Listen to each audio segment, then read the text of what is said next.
Good day, Zay Tvers. So, linggo, abangan ulit. Oras natin 8:58 in the morning. So, shoutout nga pala kay Junjun dito sa tab. Para pernalis natin, alam niyo na yan. Abang na tayo.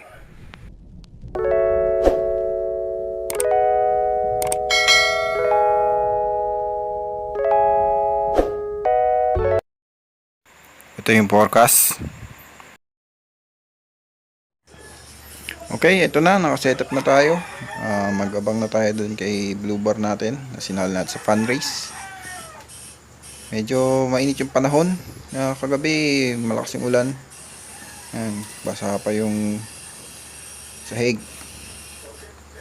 So, sana maganda pa uwian natin. Nakaparte rin pala to si Blue Bar doon sa sprint race natin. Kahit pa paano, hindi naman malaki. Pero, ayos na din.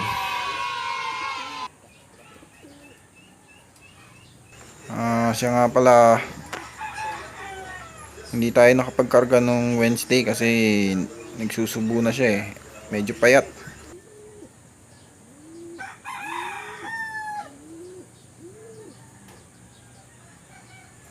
Sinabi din ni Pres na baka mahirapan ng ibon dahil di nakapagkarga nung Wednesday. So stay put lang kayo dyan, abang-abang pa tayo ng konti. Sana makapture natin yung pag-uwi niya tulad nung last time. A few moments later. So yun, may mga nagpaklak na. First clacker natin 1k na lang speed.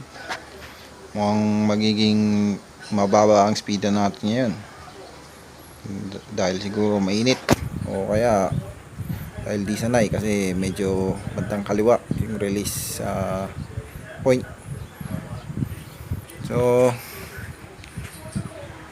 sana makauwi na rin si Blue Bar natin para hindi naman tayo mapag-iwanan sa speedan.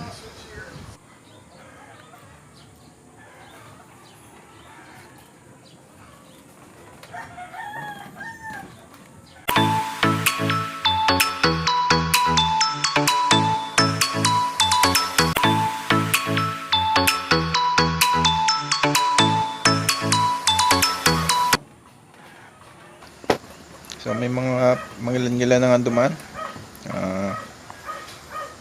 Siguro bandang dito sa area ng Kamarin. Wala pa rin yung sa atin.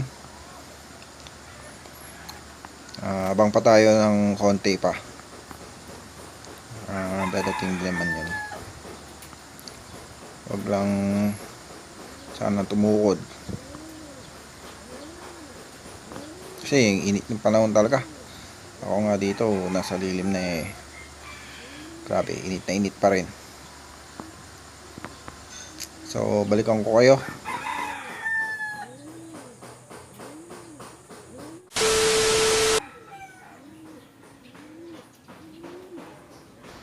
Ayun, puti. Hindi pumasok kagapon to wrong move to. Kasi baka pag dumating eh mahirapan tayong papasukin.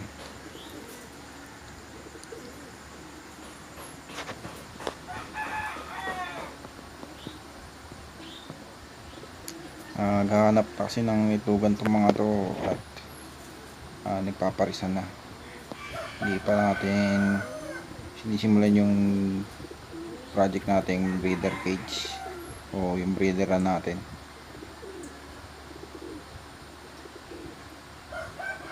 Dapat mapapasok itong puti.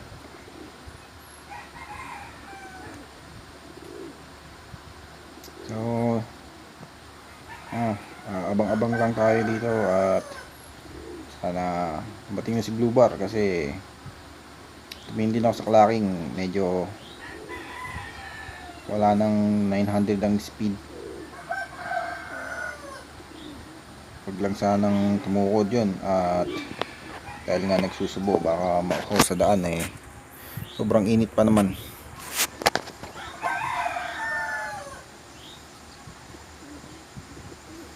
So, tatry ko muna papasukin tong puti na to para di tayo mahirapan kung dumating man.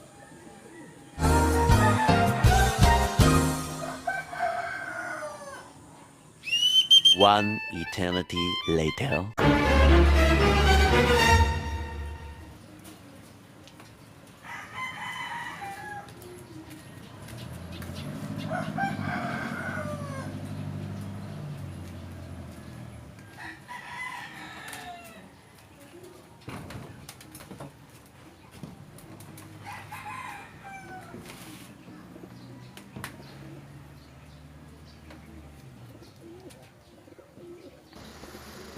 So, yun na nga guys.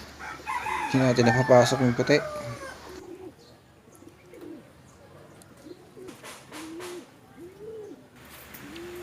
Ilang minuto na lang guys, cut off na tayo. 4 minutes, last 4 minutes cut off na. So wala, awit na tayo.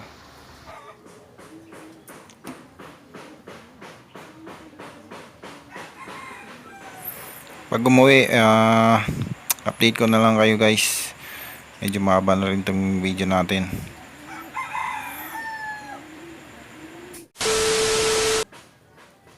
Wala, awit na tayo guys. So medyo puputulin ko na itong video at tumahaba na.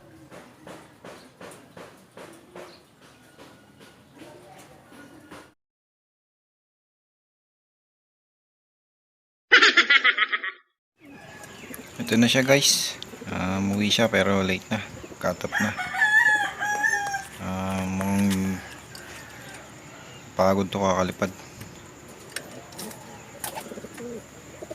Pero hindi naman siya tukod oh. Malinis yung paa. Medyo tuyo lang siya. Payat. Kita na yung tailbone.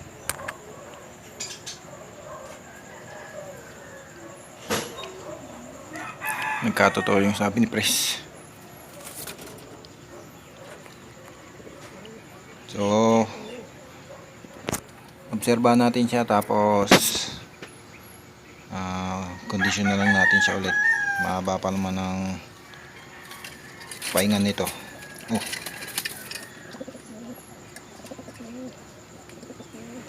Pero mukhang nagpahinga to kung saan, pero di siya tumukod sa tubigan. Siguro sobrang pagod kakalipad tsaka sa init, sumilong ganun. Kasi hindi siya mukhang pagod na galing ng lipad Baka nagpahinga to dito na sa malapit, hindi lang siya umabot. So siguro dito ko na rin tatapusin yung video natin. So salamat sa panonood at pakikiabang sa atin.